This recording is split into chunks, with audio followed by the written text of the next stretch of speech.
Her father said, "It took at least 5 years to learn law after one left law school.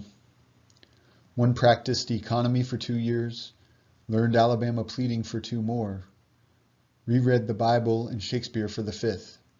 Then, one was fully equipped to hold on under any conditions." So this is what I'm calling my book review for Go Set a Watchmen, or How Atticus Finch Became Obiwan Kenobi. So this summer, as part of my summer reading list, something that I really enjoyed reading was Go Set a Watchman, which is the sequel to Kill a Mockingbird by Harper Lee. This was a much anticipated book, and from what I've heard, it seems like a lot of the response has been somewhat negative, in particular because the hero of Atticus Finch, his image is somewhat tarnished in this new book. So I really enjoyed this book, and I really enjoy the character of Atticus Finch, and I felt that Go Set a Watchman produced an important development to Atticus Finch's character. And the parallels that I quickly saw were between Go Set a Watchman and the Star Wars prequels, which are another example of a creative work where the original is so passionately embraced by fans and so huge, and then years later the author or artist will release additional work which portrays some characters in new lights, and the fans and the critics will respond negatively, and I find that very interesting, in particular because I love how creative work can be embraced and by the fans and the critics, and how they take ownership of it to some degree. But also I find it fascinating when an artist has more to say and the public doesn't want to hear it. Alright, so to break it down, for those of you that don't know, Atticus Finch is the father of the main character in To Kill a Mockingbird and Go Set a Watchman, and he's also a lawyer. And he's provided a role model as kind of this country lawyer, old-fashioned, very good, kind of like Abraham Lincoln, style of this old country lawyer who does what's right and provides an incredible example. And in To Kill a Mockingbird, that plays out because the backdrop of that book involves a court case where Atticus Finch defends a black man that's accused of raping a white girl in the South in Alabama. And his defense of this man is portrayed as very heroic in To Kill a Mockingbird. Now, in Go Set a Watchman, it's years later, the main character's grown up, and she's going back visiting her home, and it's post-World War II now, and the Civil Rights era is just beginning and starting to have its ripples into the South.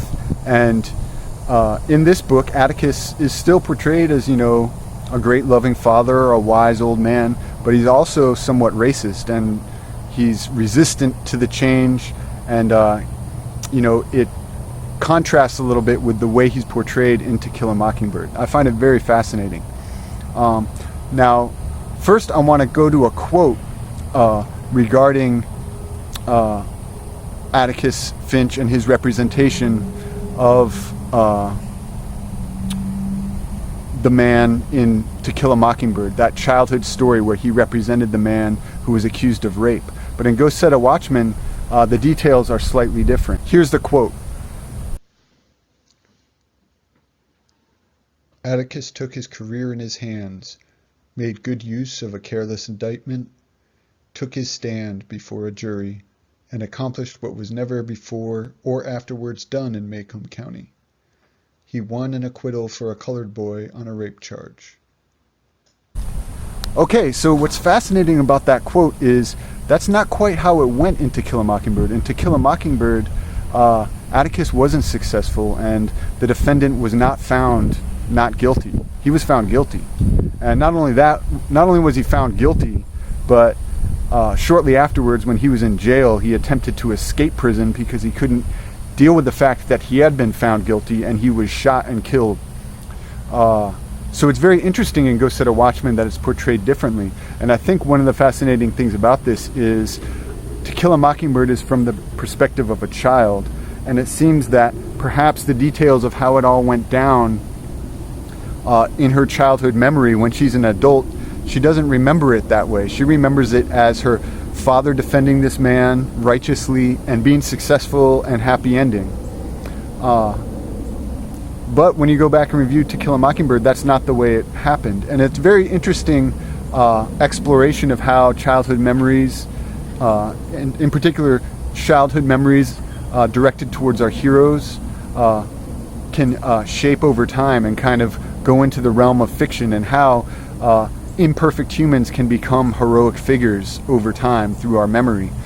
So I think that's very fascinating. And in particular, another part of Go Set a Watchman that was interesting is the main character, Scout Jean Louise, her relationship with her childhood cook, Calpurnia, which as an adult she looks back on as this very positive, almost mother-like relationship. But when she goes and meets Calpurnia in this book, Go Set a Watchman, Calpurnia is kind of cold and distant to her. And I think that this quality of Go Set a Watchman that reveals that maybe Scout's memory isn't as good as she thinks it is, I think adds incredible complexity to the whole story of this family and this town and this life. And I find that fascinating. I also find it fascinating that Atticus Finch can still be in somewhat an admirable man in his as a lawyer, as a legislator, as a father, but still he's very close-minded and very backward in his thinking about race. And as the book progresses, it gets very fascinating to see how shockingly close-minded Atticus Finch is on the issue of race. But I think that's important for us to remember that our heroes can also be wrong on some things, and that's why all people are imperfect. Now that brings us to Obiwan Kenobi. Now, I may be a fan, I might enjoy To Kill a Mockingbird and this book Go Set a Watchman, but I'm a real Star Wars fan. Star Wars is the greatest movie of all time to me. And in saying that, I mean the 6-part story, the one complete movie, episodes 1 through 6 of Star Wars. I'm very anxious about the upcoming releases through Disney. I think they'll be great. And I'll probably have more to say about that in future videos. But for now, I want to comment on what I've witnessed in my lifetime of the response to the prequels, the negative response, the critics hating the prequels, a lot of the fans hating the prequels. And, they point to things like Jar Jar Binks, or maybe the acting or other things. And I think that that's not really what disturbed people so much. I think what disturbed people so much was the portrayal of Anakin Skywalker's fall and the portrayal of the Jedi as an imperfect and deeply flawed organization.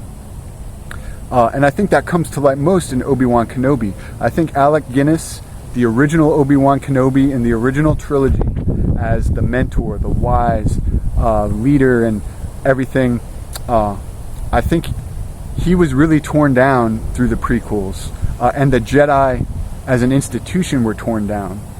And what I mean by that is, in the very first Star Wars, the audience interpreted the Jedi as these totally noble, totally magical, righteous, selfless knights and warriors, and a very honorable profession. And as we see, reflecting on all 6 of the Star Wars movies, the Jedi definitely have that. They do have a noble component to their organization and to the role of a Jedi in society. However, upon reflection of all 6 movies, the Jedi are deeply flawed and very, very troubling. Similar to the way that Atticus Finch is a racist, the Jedi are very manipulative and somewhat evil in terms of, look at Luke Skywalker, where Obi-Wan tells Luke Skywalker, that man killed your father, and points to Luke Skywalker's father. More than that, Obi-Wan Kenobi intentionally lets Darth Vader kill him in front of Luke Skywalker in order to make Darth Vader Luke Skywalker's enemy. It's a very manipulative act, and he lies about it. But going back, looking at the downfall of Darth Vader, or the downfall of Anakin, it really involves an organization that forbids forbids the Jedi to love, to be in relationships of love, which drives a deep wedge in and a conflict into Anakin's heart. Moreover, when Anakin's mother is dying and in danger, the Jedi brush it off, saying, "Oh, your dreams about your mother, dreams fade in time. You can't worry about your personal relationships. You got to focus on your mission for the greater good." I don't sleep well anymore. Because of your mother?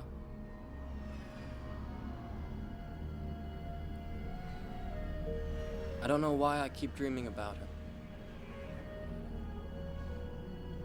Dreams pass in time.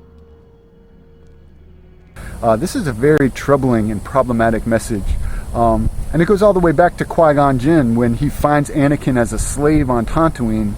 He's a slave with his mother on a desert planet, and the Jedi says, "Oh, that boy's got talent. I can take him, but you, mother, you got to stay a slave. Peace, and your son's never going to see you again."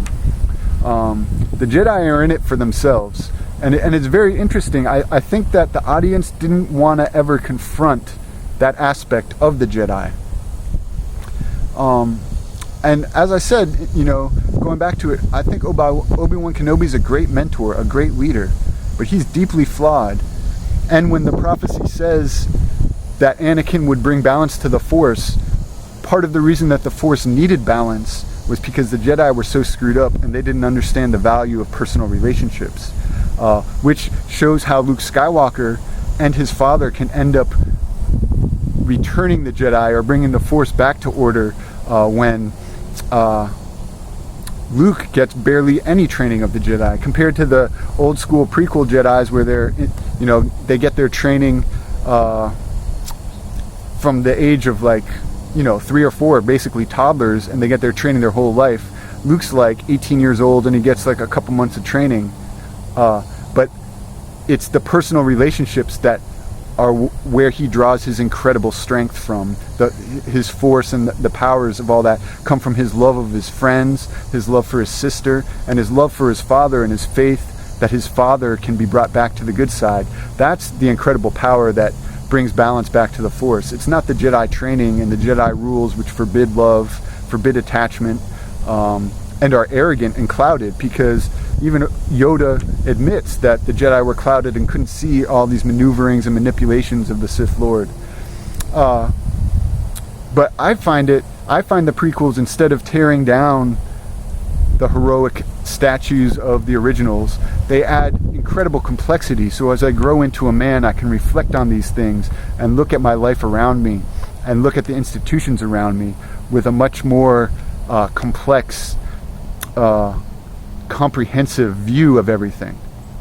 And that's why Star Wars is the greatest movie of all time for me, is I can continue to draw new insight. And the reason why I don't even mind Jar Jar Binks is because when I go into the movie theater, a 3-year-old in the movie theater can laugh and giggle with pure joy at the antics of the clumsy character, such as the droid or the alien or the little furry Ewok for me when I was a kid. But an adult can draw very deep, complex ideas from the characters and all the different relationships and things that are going on in this art. So to bring it back to Go Set a Watchman, Atticus as Obiwan, right?